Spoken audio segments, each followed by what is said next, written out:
சும்மா புள்ளி வரோம்னா கரெக்டா இருக்கும் புள்ளி வரும். உன்ன மாதிரி பொய்ய சொல்லிட்டு வரக்கூடியவங்க இல்ல ரவீந்திர துரைசாமி. மிஸ்டர் விஜய் நான் சொன்ன புள்ளி வரம் correct Vijay. Mister Joseph Vijay அது கரெக்ட். தெளிவா சொன்னேன். ஆம்ஸ்டாங் மர்டரோ கள்ளக்குறிச்சி சாராய்ச்சாவை விஜய் பார்த்ததோ ஒன்னும் விக்கிரவாண்டியில் எஃபெக்ட் இருக்காதுன்னு சொன்னேன். தேர்தலுக்கு முன்ன சொன்னேன். போலரைசேஷன் தான் வரும்னு சொன்னேன். நான் தெளிவா சொல்றேன்.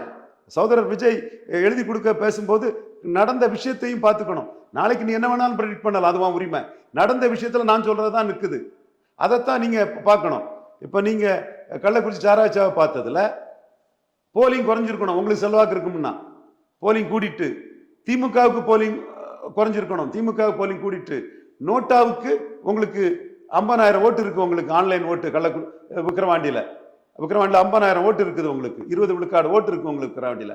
அப்போ நோட்டாவுக்கு ஓட்டு, அந்த ஓட்டு கூடி இருக்கணும். அப்போ உங்க ஓட்டர்ஸ் எங்க போனா? நீ சொல்றதெல்லாம் போய். நீங்க எல்லாம் திட்டமிட்டு மார்க்கெட்டிங் ஆளை வச்சு ஃப்ராடுத்தனம் பண்ணீங்க. எல்லாமே அது மோசடித்தனமாட்டான ஒரு விஷயத்துல தான் இருக்குது. எந்த தாக்கமும் கள்ளக்குறிச்சி ஆராய்ச்சாவுக்கு இருக்காது. நான் சொன்ன மாதிரி கரூர் இந்த மரணம் எலக்ட்ரலா எந்த தாக்கமும் கிடையாது. ஒரு புண்ணாக்கம் கிடையாது. கரூர் மரணம் சப்ப மேட்ரா போயிடும். அது அதை வச்சுலாம் யாரும் ஓட்டு போட போறதில்ல, போடாம இருக்க போறதும் இல்லை. கள்ளக்குறிச்சி சாராய்ச்சாவை மாதிரி தான்.